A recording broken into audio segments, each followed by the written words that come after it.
welcome to Get the Table. We are the Dudley Boys of WhatCulture. I'm Adam Wilbourn, joined by Michael Hamflett and Michael Sidgwick, here to look ahead to WWE's road to WrestleMania and sort of assess how they're getting on so far. But before we get into it, if you're a fan of this sort of thing, make sure you subscribe to WhatCulture Wrestling on Apple Podcasts, Spotify, Amazon Music, and YouTube.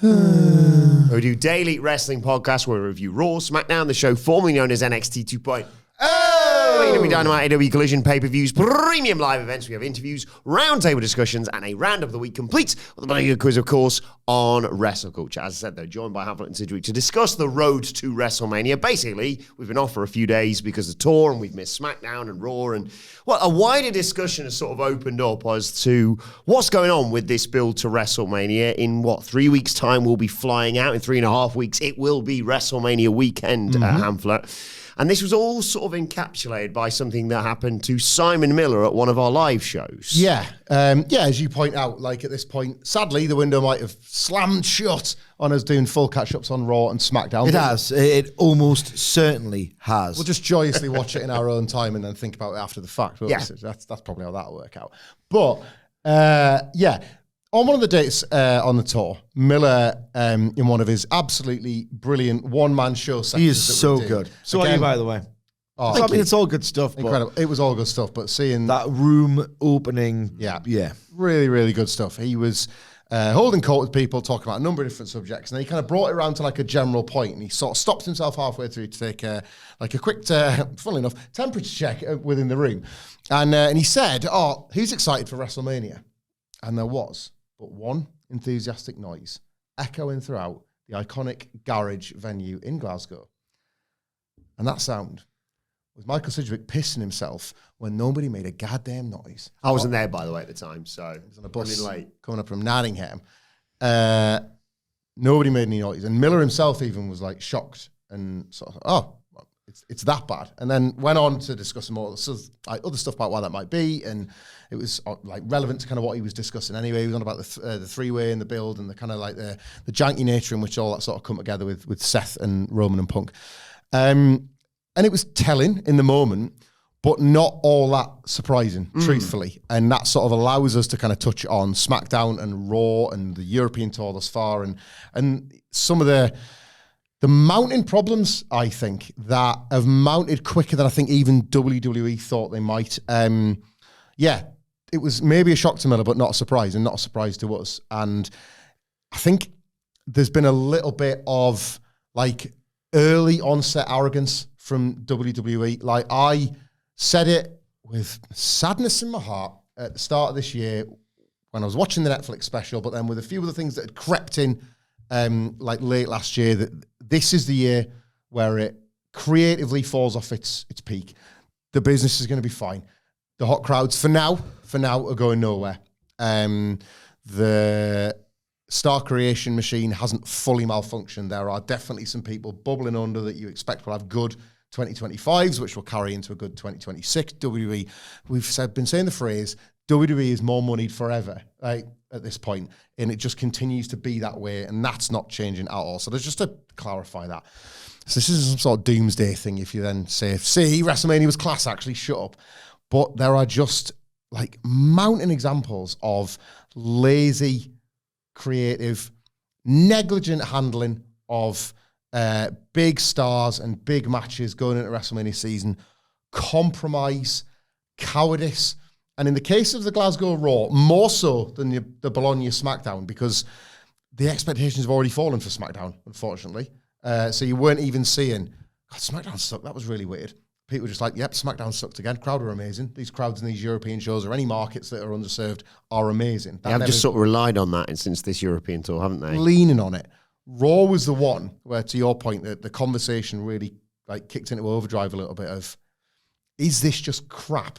Is this build, is this handling of all of these wrestlers and all of these moving parts just simply crap? We sat in Glasgow Tuesday morning, very sad that the tour was over, ready to head home, kind of like trying to catch up on bits of Raw, catch up on the takes at the same time, kind of just overload of the information, trying to capture like all the sort of headline moments and that. And the kind of overwhelming feeling I got from it was a lot of people that paid top whack to go to that show in the Hydro. We didn't go. Like, we had a tour to run, and like we were priced out of it on this occasion. A lot of people that paid top whack, because that's just the way the WWE tickets are at the moment, will have probably had a good night. Will have probably enjoyed being in a hot crowd. People I spoke to, Switching Disco, had a great time, but then they couldn't really pinpoint. Like I said, I watched the Cena promo. We'll talk about him in a second. Sorry to interrupt. That's by the way. And I said, "Oh yeah, Punk was there. What did he say?" And then I watched it, and I was like, "Not a great deal of anything." He tried to make a joke about working with children, and yet again, it didn't. Oh, he needs to start with this. Yeah. And then I was like, "Oh, well, there was the pen." I hadn't seen this Raw because with the show, and then with Switching Disco, I kind of just saw the Cena promo, and then was busy with other stuff. And I was like, "Oh, how was the Penta Braun Breaker match?" Then I watch it, and they couldn't understand why they were like, "Yeah, it was fun." Yeah, like what people had a good time being part of the show. I think that's possibly, just to get ahead of this, why I'm still really excited about WrestleMania, because I'm going. Well, I'm going. Yeah. If I wasn't going, would I feel the same way about WrestleMania's build? I think I'd be maybe in line with a lot more people. And one of the reasons why I think people might have, other than being pissed and having a brilliant time at Switching Disco, might not have been able to articulate exactly what didn't quite do it for them at that Raw, was that right now, at least, this, I would say, from late 2022 onwards period, that has like fostered and kind of nurtured the creation of so many massive stars, as well as bringing back some like unexpected ones in the likes of CM Punk and Cody Rhodes, to the extent at which he's become the John Cena replacement. They've probably got their money's worth of having this amazing night in the presence of Cody Rhodes, of CM Punk, of Penta, of these people that right now are simply big stars. And if you divvy up, it's a bit like going to a festival and doing up the ticket price by all the bands. If you divvy up the ticket price of the show by the stars you've seen, they'll have thought, yeah, this was a good night on those terms. But it's those terms strictly. It's not a sense of trust in the future stories for these wrestlers. And this is somehow happened in WrestleMania season. I'm not saying it was a free hit. It is difficult management to manage all these egos and manage all these stars, and say no to the wrestlers that are going to be sitting on SmackDown instead of on WrestleMania. But they're not doing the difficult job. They're not doing the difficult job of the management. It feels increasingly like this WrestleMania, to your point, will, again, satisfy the people in the building, satisfy the even more than that attend WrestleMania weekend in Las Vegas. It's still, the sort of the destination, WrestleMania, and it probably always will be at this point, WrestleMania weekend. Everybody will have a great time and come away with great memories. But I feel the conversation has absolutely changed. I'm not just talking about people that have never liked WWE. I've always liked having debates with you, because I always feel like we have them in the best faith. And there was definitely a period where it's like, they've got the ducks in a row, show Bibles, consistency. Yeah. Well-oiled machine was a phrase used as recent as December when the New Day turned. I think conversations between what I consider to be the sect of good or earnest WWE analysts has turned to, they're getting arrogant with the trust.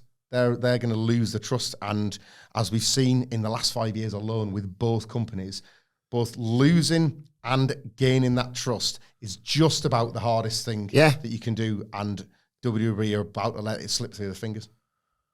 Sorry, I went quite long there. Yeah, you did. That's fine. That's fine. Broad thoughts before we go, maybe build by build a bit, okay? My first broad thought of the day is thank you so much to everyone who turned up for the tour. I had one of the times of my life.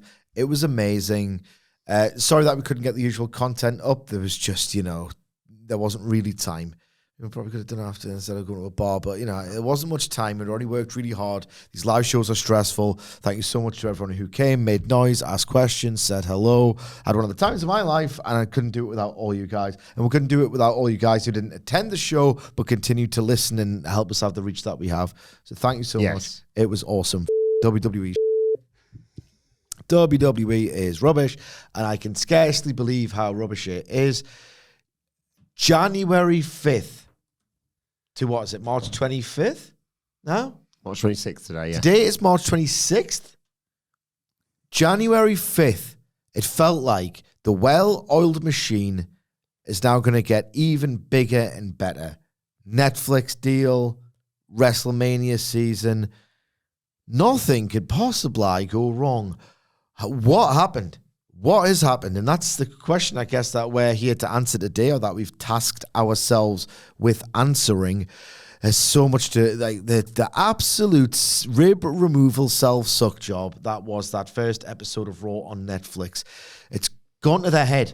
when things go to people's heads, success, you hear about it in every art form of that rubbish second album, of that absolutely wanky film by the auteur who was given so much praise to begin with.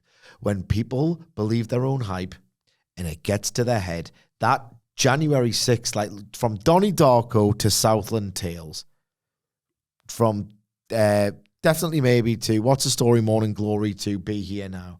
There's myriad examples of artists, creators, musicians, bands, filmmakers, wrestling promoters. When they get a bit of success, they can either just go, oh, that's cool, but I'm kind of doing this for me.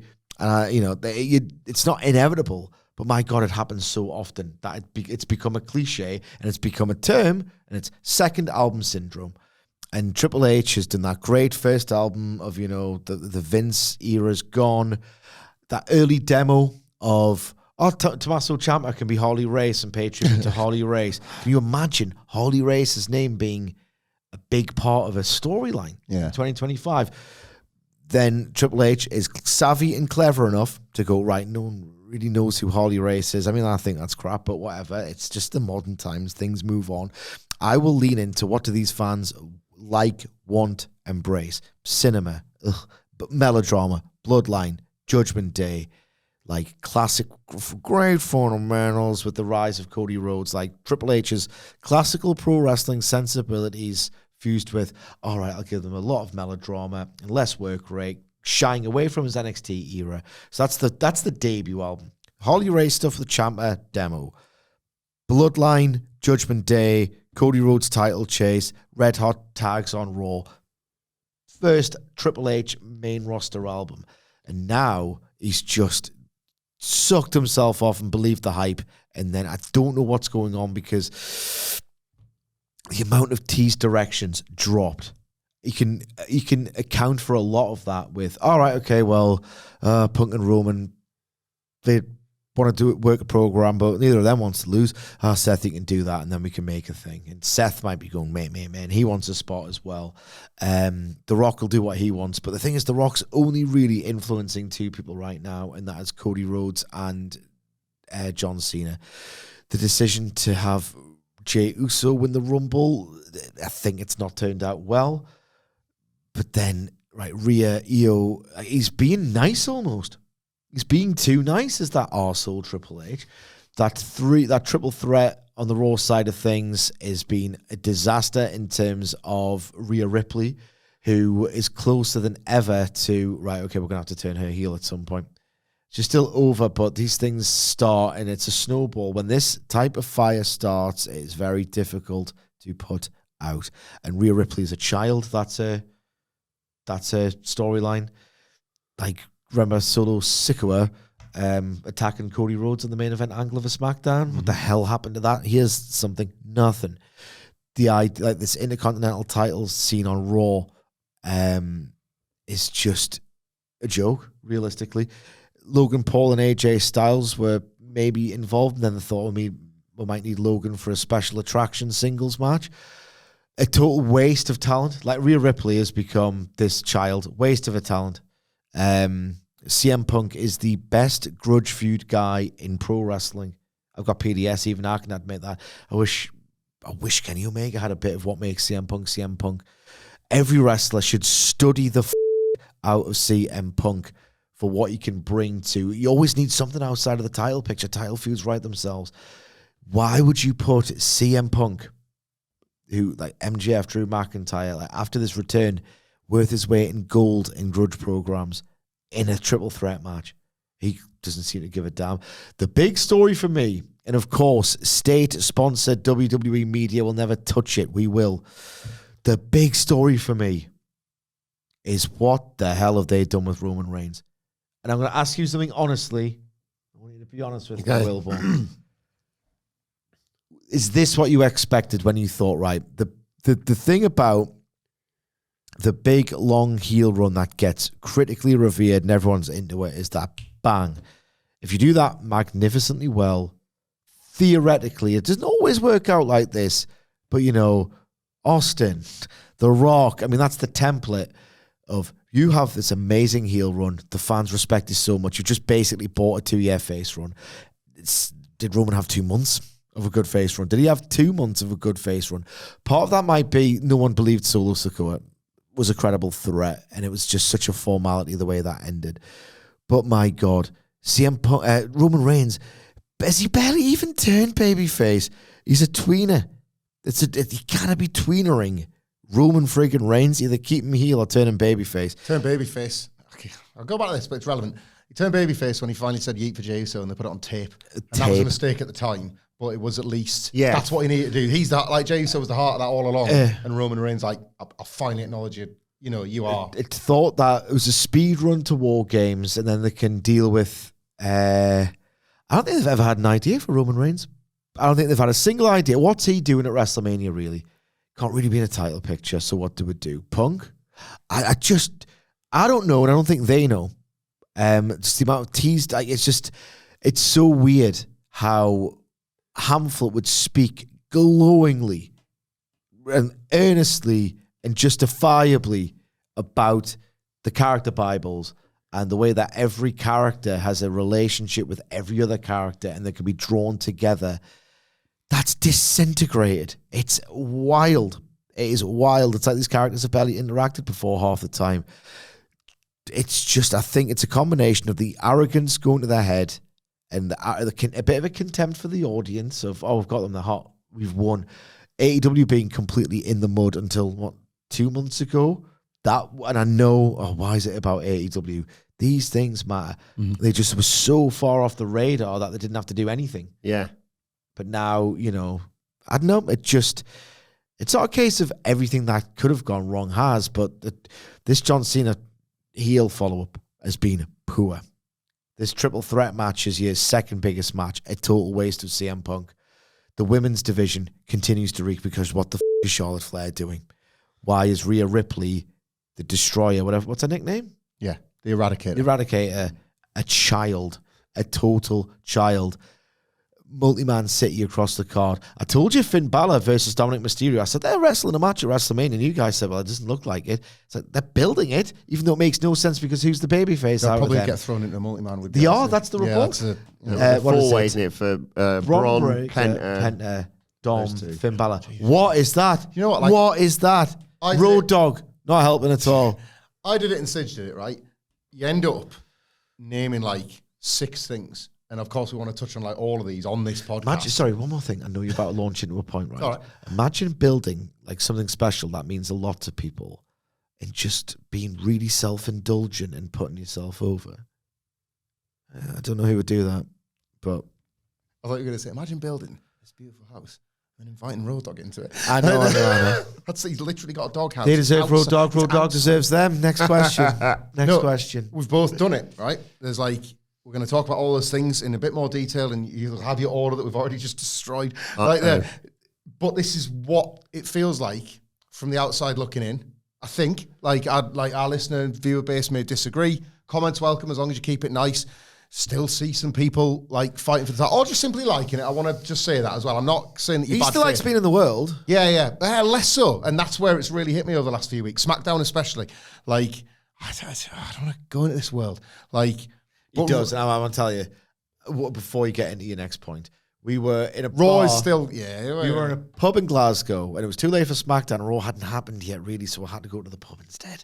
We had a great live show, and needed to take the hitch off. I was sat in a booth, me, wonderful and handsome Adam Nicholas, our father, Phil Chambers, without whom that trip wouldn't have happened. Trip Daddy. He's a Trip Dadley boy, isn't he? He's a Trip Dadley. We'd have to be dads on trips. I couldn't be a Trip Dadley if I tried. Nope. And then Hamflett was also there. And Hamflett... I was napping, by the way. Yeah. And he was napping ahead of his shift. Yeah, he was working a split shift. Split shift. Call me the old Stephanie Vaquer of the world tour, doing double duty each night. That's right. Indeed. And then Hamflett was also there. And he was like, just chatting. Quick go on the phones, chatting. You know how it goes, 2025, baby. And I was like, I've always thought, like, what would Hamflett look like watching the telly? Because he always says he prefers, and he's not joking, he would prefer to watch an unspoiled new episode of Raw than enjoy Christmas Day. Yes. Yeah. It's certainly one I anticipate more with just outright excitement rather than a bit of nervous anticipation. Yeah. Yeah.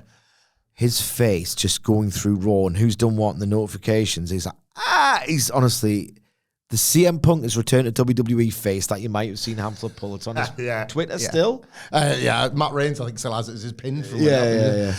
And oh my God, it was the same face. And it's like, what, what's Lyra Valkyria up to? And it's just like, so he still likes being in the world. Yeah, but I want to like it a lot more. They must be doing something wrong to alienate this man. It's the sheer volume of, and there's a few big fires, but it's the sheer volume of very small fires that are breaking out and not being tended to. We've both done it on this podcast. You can list, and this is the point, it does affect the big stories, but you can list all the small stories and all the problems with them. Then you can get to the big stories and be like, well, that's not perfect either. Like, if we were talking about a card that had now really going for it, you'd still be like, waste this hot period, waste this roster. But then you get to the main event, and it's like, well, you've got the biggest thing in wrestling in your hands. And like they do, by the way, it's John Cena and Cody Rhodes. But if it was genuinely just all the way around awesome, you'd be like, well, yeah, but at least they've got that. Like, they've got the eyes and the prize. If it's going to be a one-match card, the rest of WrestleMania comes together on the night, blah, blah, blah, blah. And I keep going back to this. I think WrestleMania is going to be great. Like, I'm not just doing this as a cheap plug, but the WhatCulture World Tour is not over. We're going to be in Vegas. It's going to be the go-home SmackDown. It's going to be amazing. Everyone's going to be having the best. Are tickets still available for it? Tickets are still available at whatculture.com/tickets. I'm glad you asked, and there's the link. But it's going to be a fantastic time. The energy is going to be the total opposite of this, by the way. It's going to be up. It's going to be awesome, because that's what WrestleMania does. WrestleMania was doing that for 20 years of this product mostly being in the toilet, because it was still all the cliches, the showcase the immortals, the shows, whatever. So often, the it'll be all right on the night thing was never truer than at WrestleMania. I hate it'll be all right on the night. I've said it for years. Said it when I was being critical of AEW when it kind of fell off. I said it because I hated suffering through it in WWE. Like, ultimately, anticipation lasts longer. NXT is a particular example as well. Whenever you used to say that, I'm like, the NXT takeovers or whatever it may be, whatever they were called. Yeah, like, anticipation lasts longer. There is weekly television. We've got it whether we want it or not. As much as, like, Sidge often correctly asserts that, like, it's broken and shouldn't happen, that's the world we live in, right? And that's the world you've been asked to enter every single week. And the weekly excitement gives you something. It's squeezing the title. Like, 7 days have to pass by while you wait for that next thing, and you're allowed to get excited for that thing. And it's like, yeah, the big thing's on the horizon, but like, I don't need the horizon to get there yet. That was what the Fed was and what it's been for the last couple of years, and what a treat and what a surprise and all that. And that's AEW in your own sort of favorite version of it, or any hot products in any hot time. Like, the fact that they have, like, seemingly with SmackDown, and we all know what's going on with the Road Dogg. Triple H is like, oh, SmackDown sucks now. Well, someone's going to have to take it to blame, and it's not me. He's going to get sacked sooner. He's going to get given a new job and moved along. We all know what's happening there. And it'll get fed out. Yeah, you know what the crack is. Like, we don't need to patronise our listeners' views, and I love that. Everyone's already on it. It's a Road Dogg thing. Like, SmackDown stunk for a while. It doesn't feel like I'm watching a show that is produced with... Well, end of sentence. It doesn't feel like I'm watching a show that's produced with care, with thought, with interest in, like, the characters, what they're doing this week and what they're doing next week. This f***ing tag division, and the idea that, like the long game was a multi-tag team match at WrestleMania. Well, that's crap to start with. That's going to stop you telling stories for 6 months because you got your eyes on some bang average multi-man, like, ladder match or however that shakes out. That's what we're getting. Like, just fight every week. Just fight every week because it's multi-man at WrestleMania. The wrestlers aren't going to speak up because they're like, oh, we're in the mix. We're getting on the card. Yeah. We're one body in an 8-man match or whatever, but we're on the card. Like, big night for them. None of this is ever about taking it away from the wrestlers. Absolutely fight for your opportunity. Get on that card. Like, hassle Triple H. But if you're someone, I was saying this to you yesterday, if you're someone like a big Bronson Reed, who didn't just get over out of nowhere, he got all the way over to get himself a singles fouad that mattered with Seth Rollins, right? He must be cursing his luck that he's got injured, because he would have been thinking, man, if I keep going the way I'm going, I might get myself a WrestleMania match. He'd be a candidate for about 4 of them in this current build, wouldn't he? Like, you could put him in the IC title match, you could give him a tag partner and put him in that. You could be like, well, do a face-off with Jacob Fatu and let's just take the temperature on that. Like, LA Knight needs an opponent. September, Big Bronson Reed would walk into 6 different matches because there's 10 different wrestlers in each of them. If you go on the Wikipedia now, it's so deceptive because it's ultimately like all singles matches in the triple threat, and you're looking at the card going, hey, split that across both nights. You've got big singles matches.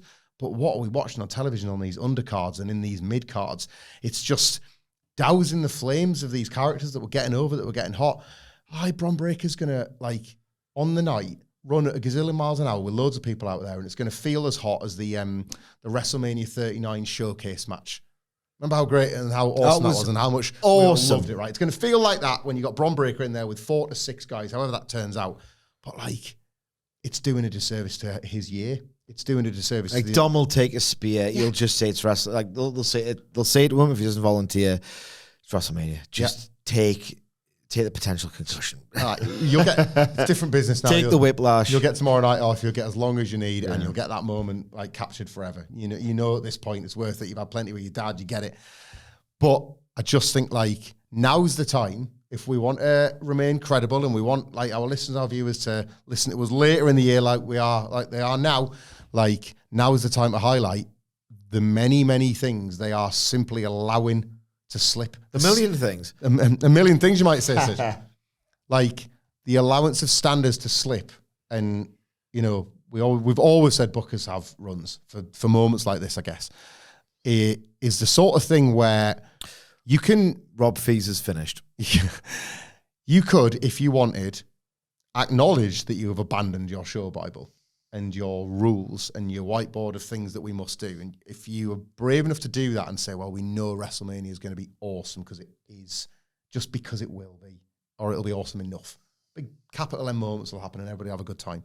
If you can be bold enough, Triple H, to acknowledge that for once you might not have won and this build hasn't worked and it has faltered, to really do what WWE always said it did do, which was like season finale next night, and just take a breather and take a look, and whether it's through a draft or however your methods are, and be like, you know what, hands up.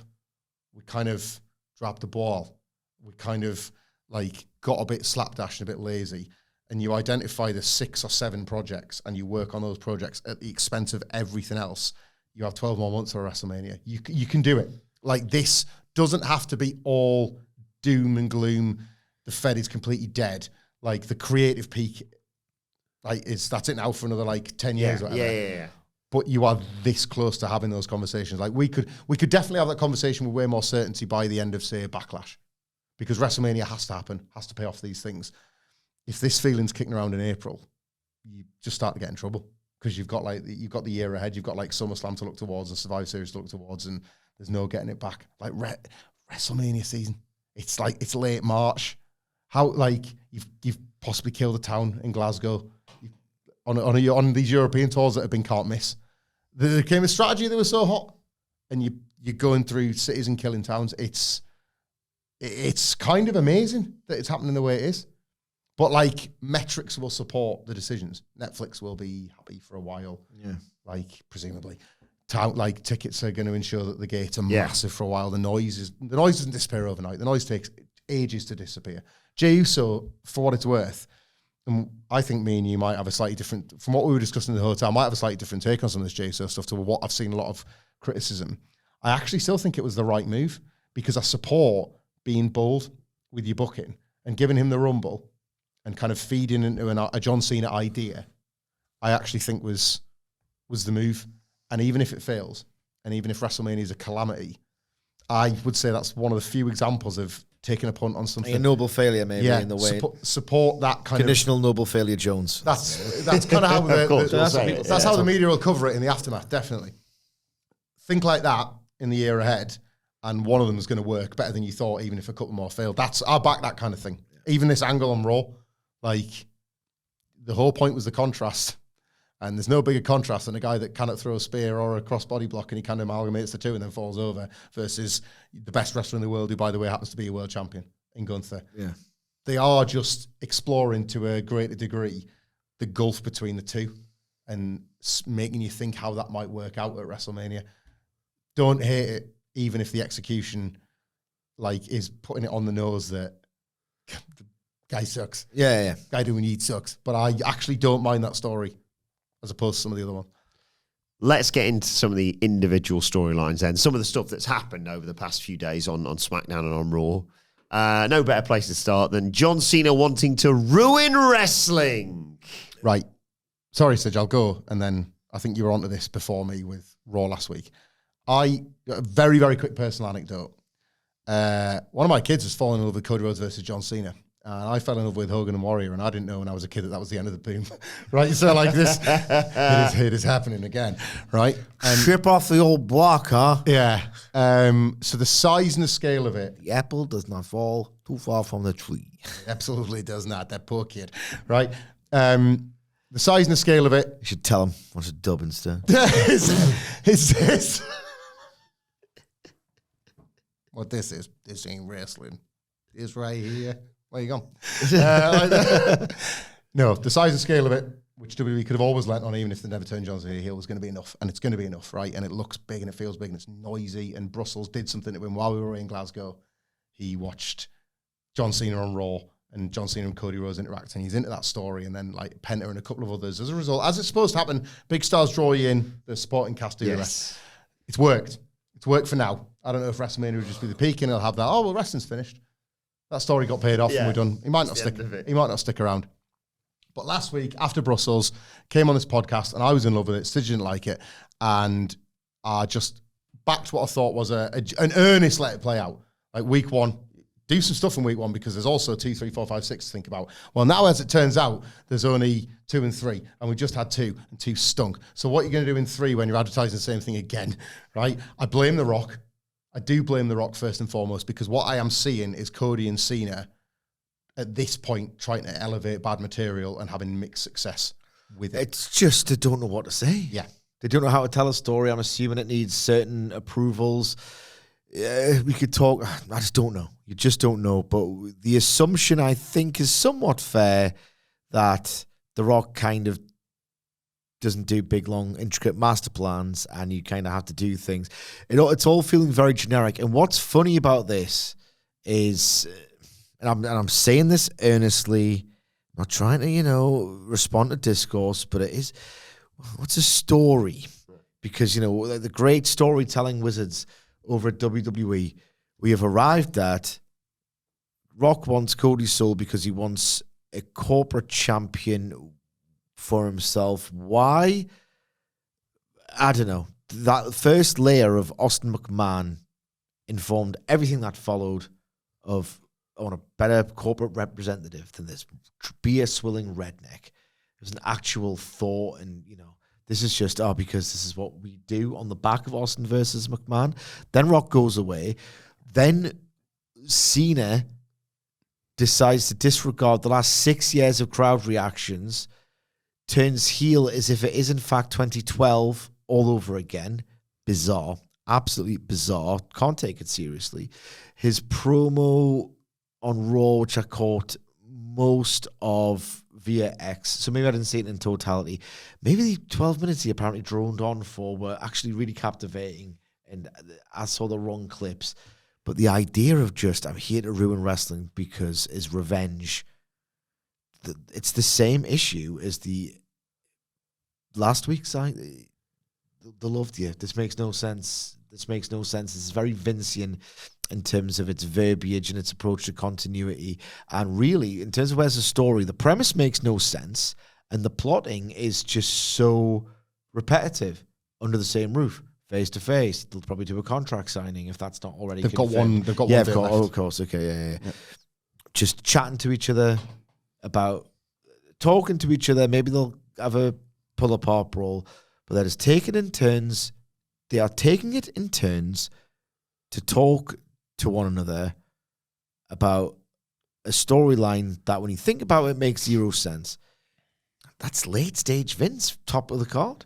Just a lot of talking, no action, no twists, no plot development, very few angles. There's just a lot of talking under Vince towards the end, and that's what this is. That is what this is. So yeah, it really isn't very good. It really isn't very good. The development is like shortcut, cheap pop stuff, which is why, I do fundamentally. Is running Europe a mistake? Because it's looking that way, but they didn't. It's all financial bottom line. Who cares what I say? They didn't need to make it a mistake. They seem to have elected to lean in to the reactions at the expense of doing the work. Like that's again my speculation entirely on Cody. Cody and Cena. They got hot much, getting warmed up. Cena had a couple of good he lines. took his jacket off for the listeners. And it was going to go. So it's our jacket time. No, not quite yet. Certainly not Tiffy time. We'll get to that. Jesus. He's such a pro. He's the best in the business. He's the best in the business. The belt stuff, the spinner belt was interesting for at least people to have a line or manifest a visual for what John Cena is talking about after WrestleMania. Like it's a bit more than anything, but I actually thought that revealed more than the actual storyline development. It revealed they've got nothing. Like they knew that line would get over. They knew that people would Photoshop new versions of the spinner. They like the bit from last week of, I'm going to keep coming out of my theme. I'm going to keep making the merch. You don't get anything you want. I get what I want. And then they went back to the drawing board and right, how can we explore that further? The belt. Is there anything else that John Cena did? Maybe we'll find out next week. It's like all the things that people hated the most, to your point, at the point when they actually hated him, he'll start mentioning those.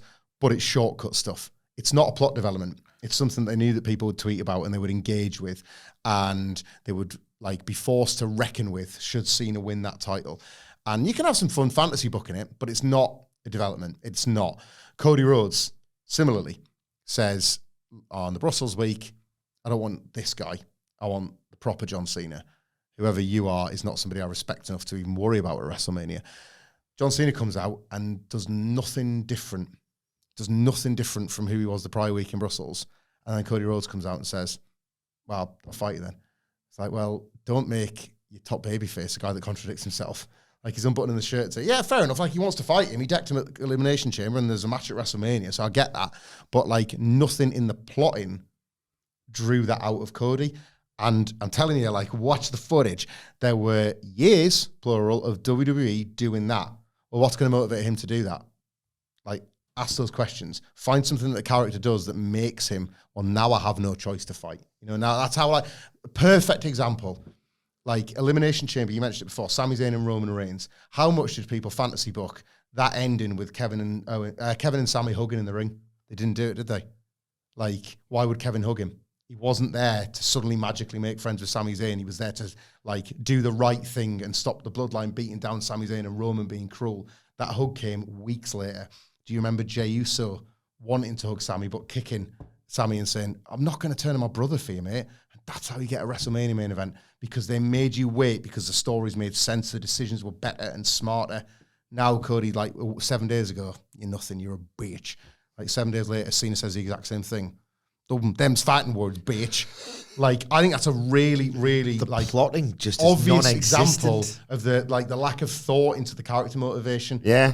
And that was there everywhere, up and down the card. There was it didn't matter what you were doing, you were being thought of to that degree. And when they're not even applying that to John Cena and Cody Rhodes, I can only blame that everything requires the WhatsApp chat with The Rock to double blue tick. I can only allow that to go so far. It's right, I understand that the guy wants sign off on his frigging WWE.com pictures. Of course he's going to want sign off on a story that he's got some involvement with. But while he's away and while you know that, put the work in on the stuff that you can do. And that to me was evidence that they're not. Anything more you want to say about this? No, it sucks. It absolutely sucks. Late stage Vince crap. Got a lot to get through. Because I know it's asinine, but it is main events. This was the kind of thing, wasn't it? Match will be massive. We just keep saying match will be massive. They're going to face off. It's going to be. It will be rubbish. It is, Cena. It's going to be one of the biggest. This might stink, This might be remembered as an all-time. What the hell was even this? I am actually thinking I think the opposite. I think it's an all right on the night Mania, and it'll actually do it. It'll do the usual thing. Cena were better at Chamber. He were better at Chamber. I think Mania.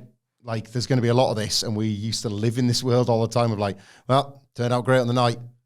What? So we just don't talk about the fact that why are we even talking in those terms? It's a bit of that, isn't there? Because it's one of those things where if you look at the card on paper, disregarding, I will admit, the multi-man, just chuck 4 lads in for the IC title, it looks really exciting, but the motivation's a really interesting point because you look at it and you go, Roman Reigns, CM Punk, and Seth Rollins in a triple threat. Wow, what's that going to look like? but they've had opportunities as well to like really spell it out, and they brawled obviously on SmackDown, and then Punk had his say on Raw and lead to SmackDown again this week. But what do you make of this triple threat and how it's come together? And I mean, I don't want it to main event. I do not want that match to main event WrestleMania. That is, I'm with you now. That is not worthy of ending the, I don't know how you'd call it, the curse of Punk at WrestleMania or whatever. No. The very best you're going to get out of this is CM Punk delivering absolutely intoxicating sound bites, because this is just a mess, a compromise, and like, you know, you cannot build anything good on a foundation of shit. It's another one of those old media phrases. Yeah, no, that's what like that was what you cannot build anything good on a foundation of shit. You can't do it. There's a lot going on here. Seth Rollins, it's the Three Dragons meme. Seth Rollins in the background. Roman Reigns, surely the idea was he's still cool, but he's warmed to the Usos. He's learned his big lessons. His empire has fallen. He's still cool. He's still Roman, but my God, you're going to fight Jey Uso. You're going to fight Jimmy Uso. How about I'll kick your ass? How about instead I just won't associate with you in storylines anymore at any point? What? They should have done Roman Reigns versus Jacob Fatu. And they should have maybe done, I don't know what the hell, Cody, Gunther. No. Cody, Cena, if they need to do that. Punk, Gunther, Roman, Jacob Fatu. Those would have been my three top matches. You couldn't have done, wouldn't in that scenario, if Roman's not doing a job to Jacob Fatu, he just isn't. He just isn't. He's getting his win back, which defeats the object. I think Jacob Fatu at one point could have been the guy to take it off Cody. He looked like a monster. Not anymore. This triple threat stinks. CM Punk versus Seth Rollins feels played out. It doesn't feel like Roman wants anything to do with it. He just doesn't feel like he's barely figured into anything. I don't want to say there's no such word as disaster in WWE, and quite frankly, that was true somehow in 2019. Nothing matters. None of this matters. But my God, it just feels like there's only one person benefiting from a match involving CM Punk and Roman Reigns, and it's Seth Rollins. I mean, what are we doing here? What are we doing here? Why placate him? I have a theory that Punk... Nothing personal. It's just we're talking about stars and doing the best thing possible with stars, and Seth Rollins would be way down on my list of priorities. Yeah. Really the best thing storytelling-wise is, in terms of how it was built over the summer and the relationships established, now they've come back around, is Kevin Owens versus Randy Orton. If you boil everything down to everything, the best built match is Kevin Owens versus Randy Orton. And guess what? That's only because it has kind of a vague link to when WWE was a well-oiled machine narratively. And there's still elements of people mourning not getting Kevin and Sami at WrestleMania, like baked into that as well. Yeah. On Punk, I have a theory based on absolutely nothing other than just sometimes how I like to kind of assess his decisions, I suppose. She's loving it, apparently. Have you noticed Punk has just decided to make every single town, and every day you were there in person having your first CM Punk live experience. Oh my God. I was so happy for you when that match got announced. Like, tagging with Cody Rhodes. Okay. It's what the business is all about, right? He's made every town on this tour. He was able to do his, I don't like Roman and Seth aren't here in Glasgow, but I am, so he's got to do his high ground thing. It's Glasgow as well. It's Glasgow. Yeah. We said Glasgow. Glasgow. But Jericho was bad for Glasgow. Yeah. They all were. Nobody did it. Not even a shred of homework. Not like when we talk about American places where we get the accents and look. Yeah, Little Cock Arkansas, baby. Right. Yeah. He's, let's just say, if he's not online, he's got a good idea of what people are talking about. And he knows. Maybe he's guessed. Maybe he's just guessing. He's just guessing. He knows that every night when he's sleeping, those house show videos get shared, or who's sticking around after the show to get the pictures, the signings, the everything, the little moments of fun in the match. He did the Raw Dark match, and that appeared online like via the hard camera footage. His team were rage. It's like such an awesome time, right? All of that stuff couldn't be any further away from what he's doing for WrestleMania season, but he's in the same pictures with Cody Rhodes and the WWE title every time. He's giving people their lasting memory as they leave the building. Real main event stuff without being in the main event, because he knows that this WrestleMania thing isn't main event worthy and has already decided to be like, well, on television, I'm in a triple threat and I have to sell this. In the meantime, I want people to be thinking about me in those terms over there, because we're looking past Over there because we're looking past WrestleMania. Yeah. Now, right? So I'm not saying he's checked out. I'm saying he's checked out of his WrestleMania match being the thing this year. The conversation. I just sense that he knows it too, right? So there he is, checking out of the WrestleMania match being the conversation and already kind of thinking about how he keeps himself in the picture in the WWE title. Then you got Roman Reigns, who just swings the knob around on the island of relevancy and pops in whenever he fancies. Then you got Seth Rollins, who must be feeling, to his credit, job done. Got my match. Like 3 less ideal situations you could not want ahead of a match that is arguing this thing as being a big deal. The second biggest match at WrestleMania during this period, you know? It will feel as big a deal as the talent want it to feel. And based on all of those 3, none of them are gonna get you there. It's just weird, this. It'll be all right in the night. Part two of 16 or however many matches we have. Speaking of which, let's switch gears to the women's division. And at one point, a dream match of mine, Tiffany Stratton versus Charlotte Flair. Again, this will be, I think, really good on the night, especially with Charlotte Flair's record of just, it was off. That's WrestleMania. I'll turn it on. There we go. But we have to talk, and it was one of the things why I wanted to kind of do this big recap of not just, we'll talk in passing about Cena, we'll talk in passing about Punk and Roman and stuff like that, but like that interview, I'd seen all the tweets about it because I don't know when on the bus where you finally got around to watching SmackDown, but I sort of knew what to expect, and I didn't know what to expect in terms of, oh God, what are they doing to her? Right. I know, and I've said this during our AEW coverage, like the little things that people rightfully at the time petitioned for to happen in WWE, AEW made true for a while, but then it's not easy. I'm trying to be more specific here. You can't just be a top star and be nice to a younger talent and, they'll get over. It's not how wrestling works. It was naive and nice to think it and not incorrect, because WWE made it so much harder than it needs to be for however many years. But the idea of, a top star floats down the mid-card, gives a wrestler the fabled rub, ipso facto, you've found a new headliner or a new top star in a division. Mo with the fan on his back in the Simpsons. Yeah, it is revealed to have been not that simple, even though it felt like the only solution in WWE, 10, 15 years ago, Right.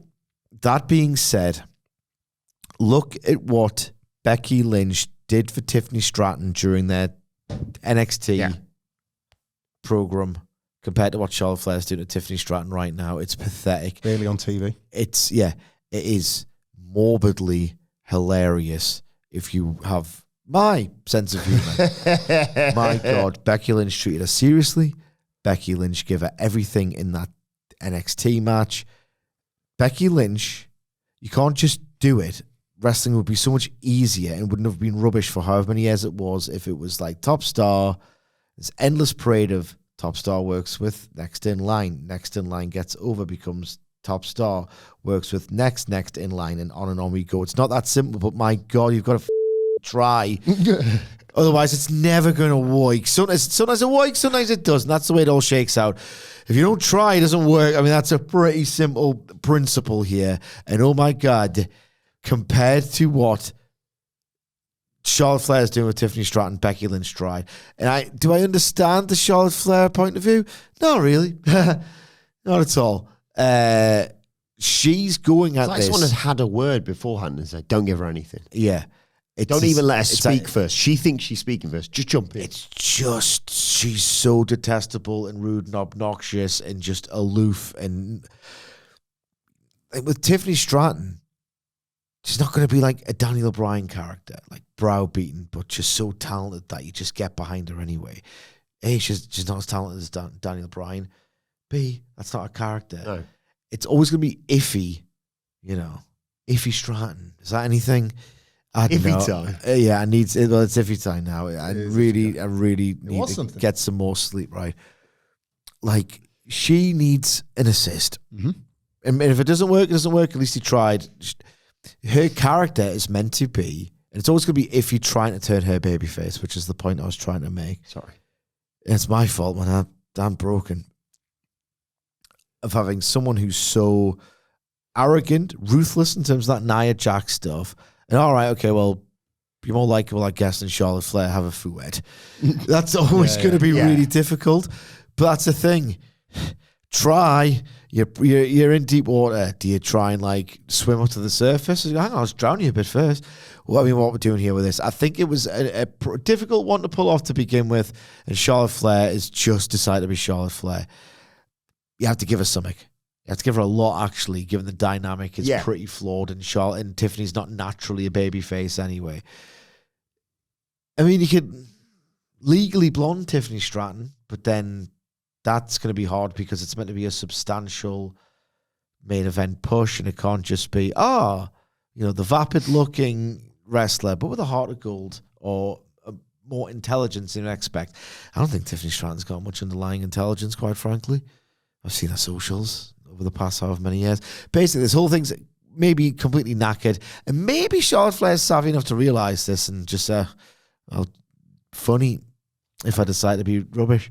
I can't quite fathom how, well, I can, it's like Charlotte Flair, but like if this match is Suck-Ass Jones, does she completely finish? Well, I think it might be Suck-Ass Jones at the moment. This isn't an it'll be all right in the night. It's like, we'll see. Like, Charlotte Flair at the moment is doing what John Cena would occasionally do. And I hated it that he did it, but he was selective. I hated it when he buried Baron Corbin at SummerSlam. And I kind of hated, although it was fascinating to watch, I hated it all the same when he buried Roman Reigns in their promo exchange. He had those in him. Funny. You couldn't turn away, but like... Are you happy with this Roman stuff? I didn't mean to ask you, sorry. Sorry? No. They didn't. A short answer, no. I will go into more details when we touch on it in the coming weeks. But no, this is like when I was going to say, when you mentioned about like the big finish, WrestleMania 40, if you'd have asked me that night, what do you think he does next year? I'd maybe had an answer for you. If you'd have asked me when we left Raw, I'd have said, I don't know. Yeah. And I agree. I think they're still there. And I think, they maybe had an idea of like, maybe Rock, if he wants to do that, that's a huge match, obviously. Yeah, I'd forgot about that. And then it's like, no, Rock's not going to want to do that because Roman would have to be the baby. And Jacob Fatu doesn't really work because people like Jacob Fatu. And Roman's not jobbing to him. Roman's not losing to him. Punk, one-on-one, who's losing that? Yeah. Seth. Yeah. Sorry, I interrupted. No, it's all right. Like, the thing where I was going with the Cena thing was, that man was better. Like, he made a science out of burying the Miz. He loved burying the Miz more than he loved breathing air, right? He loved it. The one time he didn't bury the Miz was when he was in a feud with him for the WWE title at WrestleMania, because that would have been thick as right? And he held back. He was like, I want to bury him so much. I'm burying the Miz. And he was like, well, but we're in the main event of WrestleMania and you got the belt and people don't really buy you. So this one time, the Rock's he did it afterwards. He treated himself afterwards. Like absolute garbage in the aftermath. He was like, I've been so good. It's WrestleMania season. You got to cut as much. I'm trying to bury him, but it's WrestleMania season. I've got to stay in great shape. Over the limit, 3-way. I'm going to kill that right? And a stupid mate at the same time. Everybody dead. Like, it was just... Everyone dies. It was just like he got him in the end. He got him in the end. But like that one time, he was like, the Rock's kicking around. You're going to get overwhelmed in this, mate. Like, let's pretend we're on the same level. Let's just get through this, and we'll see where we land, right? Like, that was at a bare minimum Charlotte's job with Tiffany Stratton. At a bare minimum. That's discounting the fact that she's kind of been forced to turn babyface because Charlotte Flair believed she would be the babyface in this scenario, and she was the only one that did. And at least when you watch that thing, you can see, well, I believe that she believed it. Yeah. Right. So Tiffany Stratton's already been forced into a role that she probably wasn't ready for yet as the babyface. Then there's the genuine worries, I think, over the quality of this match when instead of I don't know, selling once or twice. Tiffany Stratton doing like cool flips and moonsault. Charlotte Flair just sits on a bum. Like, not what, she doesn't even get in the way of it. Doesn't even, like, twice avoids it. I saw the edit they tried to pull. It was like, remember when she jumped off the thing when they were doing Miss TV and she landed in the crowd bit of it, a big crowd of people. And I was like, even in that edit, I could see she's nowhere near her where she's probably had to use like those extra fisheye 4K lenses just to fit Charlotte in because she's all the way over there while Tiffany's somewhere jumping over here. Bumping for Tiffany Stratton like you play wrestling with your 4-year-old on a hangover. It's like, oh no. And what that is, that's sort of like generational selfishness. Because if John Cena could like put off burying the Miz for at least a month because he understood what was going on, like Charlotte Flair can do this for the duration of this WrestleMania build. And so far she's proven she can't be arsed with it. It's quite something. Like it's like she's very it feels as though she can never not be like the system she came up in. Yeah. Just eat anybody alive. She had it happen. The Rhea build. She had it happen to her once and she never forgot. Remember the week Stephanie McMahon just talked to her like a piece of shit? Yeah. In a completely illogical, how dare you disrespect your father? Even though she was a heel and Stephanie McMahon the week before had chewed out Dean Ambrose, who was a babyface. But never mind all Correct. that. Never mind all that. And was a character rooted constantly in chewing out her father if it made sense in whatever story they were telling that week. Just did it. Like Charlotte Flair was like, right, well, this is what happens in this company. So if this ever happens to you, kill or be killed. And like, it was never part of many coherent stories because it was in the company that didn't tell them. And there's never going to be seemingly. I'm getting really strong echoes of the last time she faced a big star coming from NXT, Rhea Ripley. I can't remember the build that well, but I remember thinking, well, at least Rhea beats her at WrestleMania. Then she didn't. Yeah. She won at WrestleMania. And I didn't think the years later when I was lucky enough to be in attendance for Rhea Charlotte, there we go, there's making up for what happened the first time. There's two completely different eras, two completely different people. And I'm really worried, I've got more hopes, or higher hopes maybe than the two of you on the match quality. But also, I think it could be really detrimental to Tiffany Stratton if not only she loses, which by the looks of this and the names you've brought up there isn't looking good, and the fact that she's like, I'll play heel, but on the condition of X. If it's a loss off the back of a match where people are like, maybe go back to NXT for a bit. Charlotte's probably got Money in the Bank and won the world title. She's probably got there. Don't worry, kid. We're going to do a trilogy. Like, I'll put you over at the end. She wins the belt at WrestleMania. They have a bang average match for the second one, and then it gets to the third in the trilogy, and she's like, you weren't good enough. I'll probably just keep the belt. Let's transition now into the zone that I'm calling, I suppose it could have included what we just talked about, women's title chaos. Because there is... You sound like you're some browbeaten WWE.com staffer trying to make it interesting. I'm trying to get some nice bullet points out of this because I want to encapsulate quite a few things here. I haven't even mentioned the wonderful Chelsea Green, who's doing fantastic stuff, but I cannot see what she does at WrestleMania. She's not on the card, in my opinion, right now. But disregarding all that, and we will talk about the triple threat, which I thought, maybe they have salvaged it. It's a week late, but maybe they've done it with the contract thing, the discussion that they had on Raw, and then they've gone in a different direction. We'll talk about that. I read the Raw match graphics to Sid yesterday, and he just laughed. He just laughed and laughed and laughed and laughed. It was so funny when the Glasgow hotel room before setting off, and he was like, Sid, here's some Fed stuff. I was like, of course it is, Hamflett, you're talking to me. And then he got us. Remember how you got us? I can't know. It was something to do with big match for Raw next week, Sid. He was baiting us. It's what is it?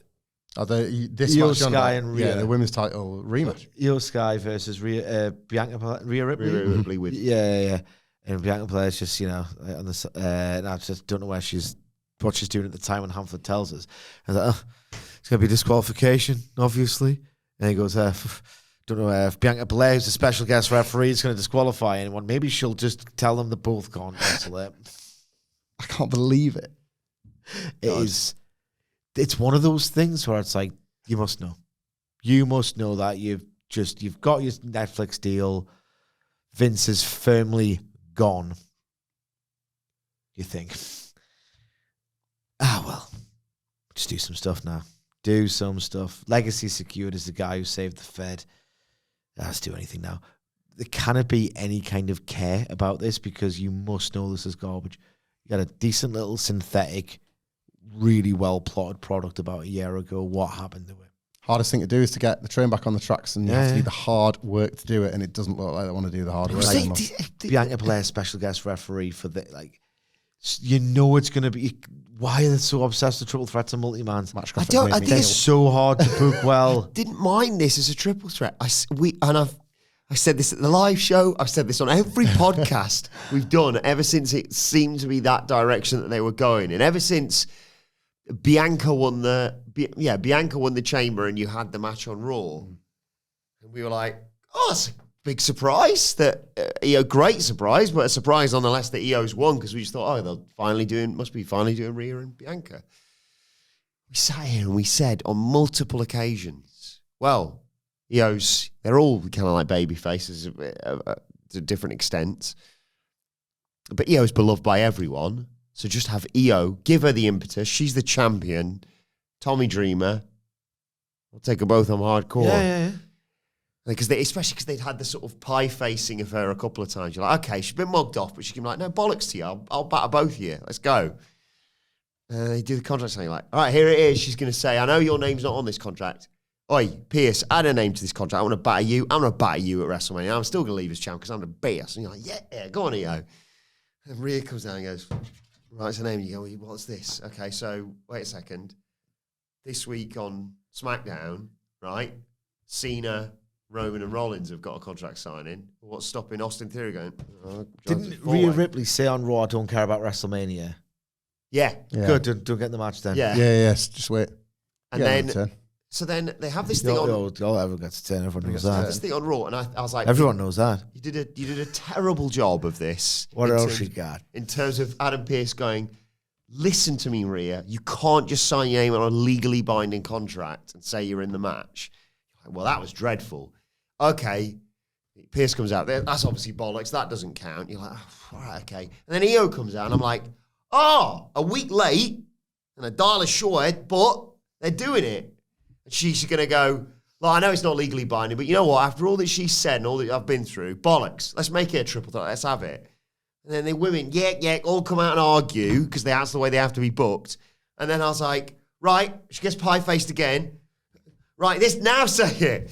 No, one-on-one rematch, but with a guest referee that's clearly still going to a triple threat. Triple threats suck. But the thing is, it's not even complex what you're asking for there. This was very, very commonplace in WWE.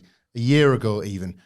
Something would have occurred relatively recently, probably to do with damage control on the Judgment Day or whatever, where Io Sky and Rhea Ripley come into each other's orbit. And even though Bianca's got the shot secured, you've kind of organically arrived at that singles title match first, and then Io Sky wins. But because you've had that title match and you've had this hostility between the two, as you point out, as a beloved babyface, Io Sky acknowledges that she kind of still wants a bit more of Rhea Ripley, and she doesn't want to be thought of as somebody that got lucky or became a paper champion at just the right time of year. So she's going to give Rhea Ripley that match, and she's going to honour Bianca Belair's victory at Elimination Chamber. Everybody gets what they want. Why? Because she's insistent on proving herself as that, and there would have been a feud, there would have been the stakes in Bianca Belair that made Elimination Chamber hot, there would have been Io Sky, the valiant babyface trying to get it done, who might fail, but that's all right. Wins and losses matter, and it's how you go on from there. And every single, the grass is greener where you water it. Every single patch of grass tended to before you get to WrestleMania. And instead, it's like, yak. The champion's got zero agency. You're killing your golden goose and Rhea Ripley and Bianca Belair, as usual, and as it was under Vince McMahon, is being required to just wrestle away out of trouble like always for the 1 month of the year she's pushed. It's real bad. Yeah. Real bad. But that's not the only bit of women's title chaos I wanted to talk about alongside. Where's Liv Morgan and why is it not a meritocracy? Yep. Yes. Well, thank you for mentioning that, because now it looks like the women's IC champion isn't going to be defending that title. No surprise there at WrestleMania. But is instead going to be fighting for the tag titles alongside Bayley. That is just... I've not misinterpreted No. That was how I took that as well. You doing anything? Like, that's the most... Anything? Like, that is the most... I'm sure Sid is thinking, I thought Roxanne Perez was coming to the main roster. Yeah, you... That's the most 6-7 hour WrestleMania era match. Yeah. Like, in this period where you've got 2 nights where I feel really bad. I'm the nicest young lad in a T-shirt in Glasgow. Just loves the Fed now. I'm like, I'm just pissing all over it. I love the Fed. It's all right. Sorry. We want the best for the Fed. Yes, we've always said that. All 3 of us want the best for the Fed. Yeah. We got on the plane and I did the joke I do every single time. It made me laugh just as much. And Sidge even had no choice but to pop at the sheer disgust that he does it every single time I fly. Because you got ABC over there. It's been like twice together? Yeah, ABC over there. You got FED over there. Like, yeah, Sidge. Probably our seats, if anything. Right. No, every seat is first class on this side. No, that's not the joke you did. I do every joke. It says Fed. Yeah, maybe you did a second joke. I remember the joke I did this time. Yeah. ABC on one side, sure enough. FED on the other. Yeah. I love this one. I went, see FED written there. I don't see AEW written down there. He loves it. AEW could never have a road after them. Look, the thing is, if you go back and look at every WrestleMania, it's like the disturbing truth. Like, all the WrestleManias ever have had matches on them that are just like, it's a Raw match or whatever. That is how it goes. Sometimes people just get lucky, and it's not about meritocracy. It's not about the year they've had the spot or anything. It's just like they found themselves in a foo-head at the time of year where it was WrestleMania was the next show. If it wasn't Mania and it was Backlash, it would have been Backlash. This is that. And that happens. It's like not the problem right now. But in the era of the 2-night WrestleMania, you don't need that. No. You can actually just keep it premium the whole way through. So as if they get bounced off PLEs all the year round. Yeah. Like WrestleMania it's still WrestleMania. I'm sure everyone wants to be on it, but it's tits, not. It's tough not the tits. Get on it. Yeah. Like, work to get on it, baby. Like, in my head, prior to literally Monday night, I was like, they'll probably, in an ideal world, if I'm booking it, I have Chelsea Green defend the US title on the SmackDown before WrestleMania. The reason she's doing that is because she's hosting WrestleMania for me, because I think she's such a brilliant personality. She'd be so entertaining doing all the kind of fallout. Sorry, it's just every time you say all of them, my brain started to kind of all the admin side of thing. And my brain is polluted. Like outfits and WrestleMania in Las Vegas, it'd be class and do all that, right? And then you just put Lyra Valkyria on the Raw after WrestleMania. Raucous crowd, well, less so nowadays, but that excited WrestleMania crowd. And you go, there you go. There's women's titles being defended on both those shows. Not ideal because I assume both men's mid-card titles are going to get. I was just going to say that it's not like there's any comparison between what LA Knight's doing. Bron Breakker, by force of being Bron Breakker, is forcing that to get on the card.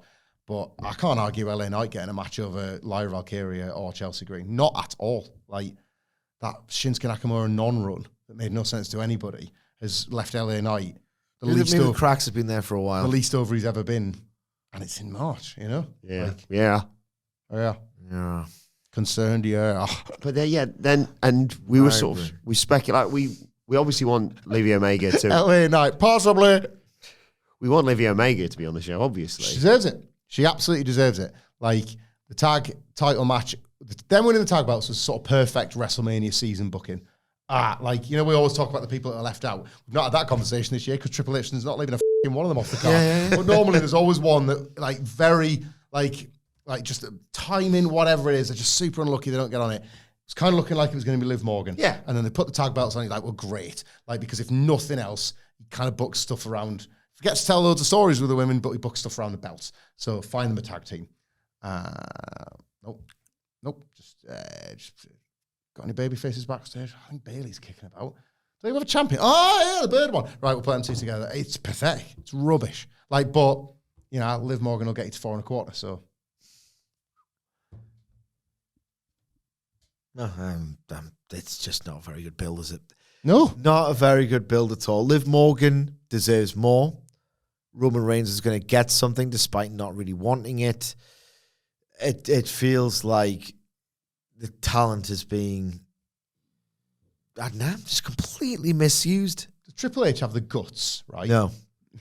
To put, well, I agree with you in what I'm about to say. Does he have the guts to put one of the few heated singles rivalries that's actually happening in WWE at the moment on WrestleMania or not in Jade Cargill versus Naomi? Because I'm not convinced he does. I think he will. I hope he I does. like it, and I like what they've. There's a few things I wanted to mention that I was like, I quite like it. It's not gone in the direction that I'd anticipated. Well, to a certain extent, it has. But like Jade versus Naomi, Yeah, I think that'll make Mania. But there's no. so capable hands of Livy Omega as well on. But there's no Friday. belt, and there's only 2 of them. This is true. This is true. So I made the thing as well. I was like, So 2 things. One, where Chad Gable was this time last year, this stuff is well beneath them. Mm-hmm. You had an idea. Thank you for reminding me. We will talk about the Yeet Man, Jey Uso, in a second. I had a thought pop into my head watching El Grande Americano. I know you mentioned Chad Gable there, but I want to talk about El Grande Americano here. Because obviously that's a mystery still to be revealed. But I'm into that already. I had this thought and I raised it to Sidge, and I wanted to give it you to ponder over right now. Is there any chance? I realise we are 3.5 weeks away from WrestleMania. Is there any chance? Don't feel bad about hurting my feelings here. Is there any chance they're doing this? Because I know it caused a lot of controversy as well with the whole Gulf of America stuff. They're doing this to do El Grande Americano versus El Generico at WrestleMania.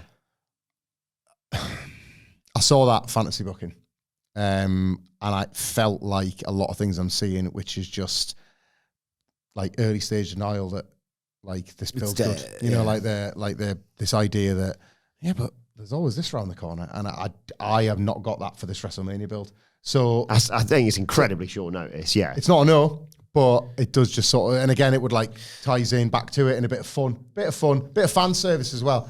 But like, I currently don't.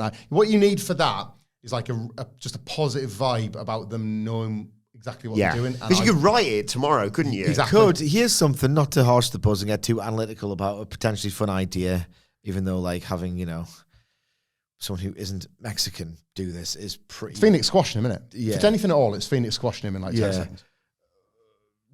Would Fed fans who don't even get the Punk brawl out references know who El Generico is? This generation of Fed fans, I'm not convinced. And like, but can you imagine, like, people, I didn't love it, but people loved that Elimination Chamber match. Can you imagine the payoff? 5 stars, I've heard. Yeah. Can you imagine the payoff to like Sami Zayn being like... I'm not being funny, that being 5. There's so many 4.3s over the years that are better than that 5. It's ridiculous. If the payoff to him being carried out of Elimination Chamber was, he took a bloody whack on the head and he thinks he's Generico. Imagine, like, how do you square that? Like Kevin Owens has carried on this legacy of anger and he's gone straight into it with Randy Orton. And it's like, meanwhile, the guy put on a stretcher, I've forgotten who I am. It's me, El Generico. Ole! I don't know. I mean, like, people just want something good. It's that says something. People are wanting more than what they're getting. Like, live through this fantasy book in the forums, the everything of decades of WrestleMania has kind of just been close to offering you what you want, but actually nowhere near. Like, this is that. This is that. Right, let's talk about Jey Uso. They're sort of doing a crisis of confidence story with him now. Yeah. We talked in detail on many occasions about that dreadful 26-second match or whatever it was on Raw, where Someone tweeted, it is the only occasion where in a squash match the guy who won was the guy who sucked. Don't know what the finisher was.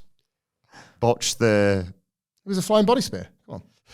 Everyone knows that. I've not seen one of them before. The thing to the outside, and now they've openly admitted as much by saying, because I'm right, they said slip before you spear. Yeah. Because obviously Gunther can jump on him and what have you. And then obviously you have by the way, the Jimmy Slam. Oh my God. Good stuff.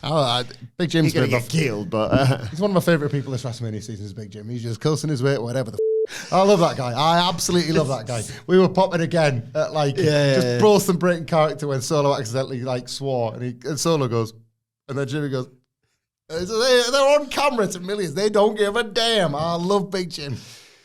But yeah, he said to his brother, this guy doesn't beat Gunther. I like this, genuinely, and I want it to main event night one. In a strange way, I don't think it can miss. The match could stink, right? But at this point, that's almost the expectation of a big-time Jey Uso match, and that's fortuitous for him. Like, the match could absolutely stink, and he wins the title, and it's just like one of the biggest parties ever. Biggest yeet ever, Yeet Mania. Like, the visual will be incredible. He wins the title. It's a proper WrestleMania moment. The good guy wins. Doesn't matter that it stinks. Does not matter. It could stink, and he could lose. And you've used the fiction for Gunther to say, sorry, mate, you're a stinker. All you do is have Turkerinos, and I needed to put you down and put you out to pasture as a singles wrestler. And Gunther wins. That's no bad ending either. The contrast has been established between the two. And to go back to something I said earlier on, I'm glad they've taken the punt on it. I believe it. I buy it. I can't pick the winner, because you can make strong arguments, I believe, for both. Like, this, oddly, in spite of people looking at fake botches and thinking, oh, God, the whole gimmick is he's rubbish. This is actually a story, and an interesting one, an unpredictable one, with a guy who is, it's an old conversation at this point, like maybe arguably the second most over babyface in the company underneath Cody. Well, not maybe. The second most over babyface in the company after Cody, going for the one belt that isn't Cody's. I don't have a problem with this, and I don't want that to come across as just totally fed-brained. I think this is fine. I think that they've added an emotional core to a story that is designed for 10-year-olds.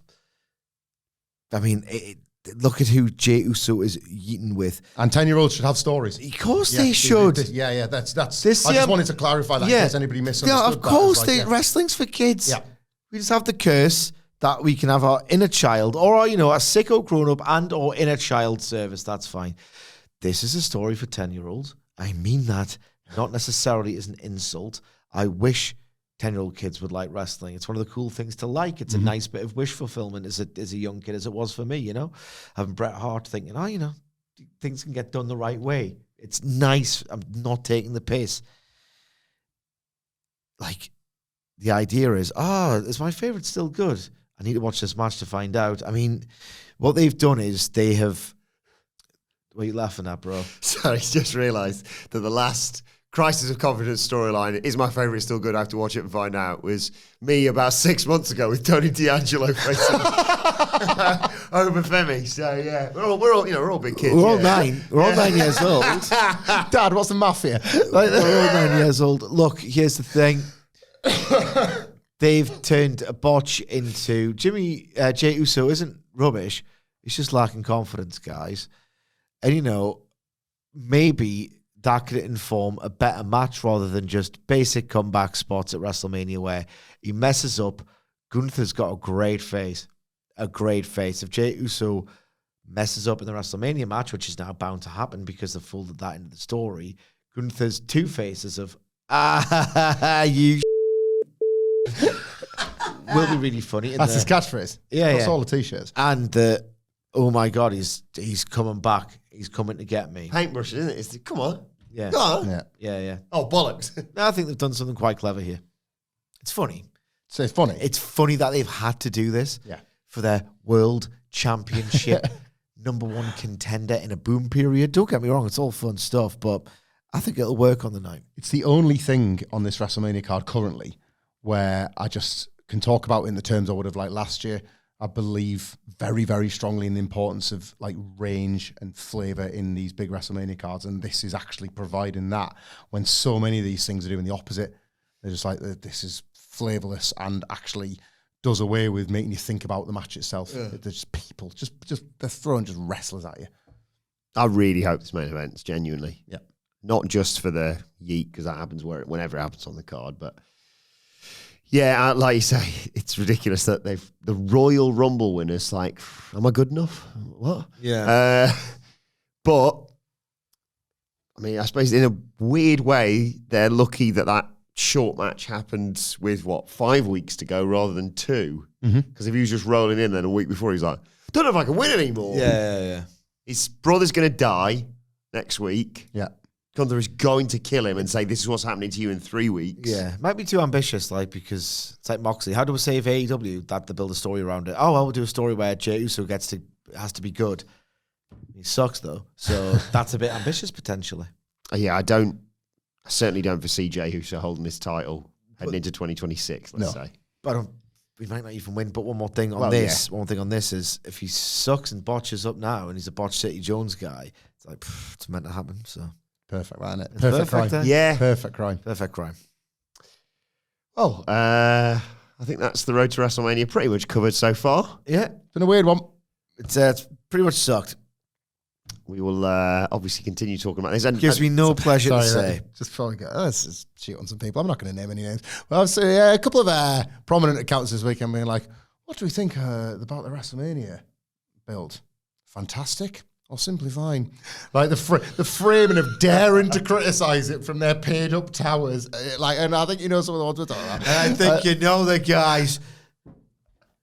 It's funny, isn't it? Their content screws you. It's what Hamflett was when he was telling me about because he saw the thumb. He's like, oh, it's WrestleMania. 10 out of 10 or just simply a 9 this year? You allowed thoughts. Imagine that. Have your own thoughts. Heavy round thoughts. But let us know your thoughts. Yeah, thank you. On the road to WrestleMania in the comments section below or on X at WhatCulture WWE. Well, actually, you can follow all three of us. You can follow Michael Hamflett at Michael Hamflett. Follow Michael Sidgwick at Sidgwick. Follow me at Adam Wilbourn. Follow us all at WhatCulture WWE. As I said, make sure you subscribe to WhatCulture Wrestling wherever you get your podcasts from for daily wrestling podcasts. In fact, the Dynamite preview is available for you right now. A normal service will resume from tomorrow, where we'll be reviewing AEW Dynamite, of course. But for now, this has been a while since I said this. Get the table. My thanks to Michael Hamflett, to Michael Sidgwick. Thank you for joining us, and we will see you soon.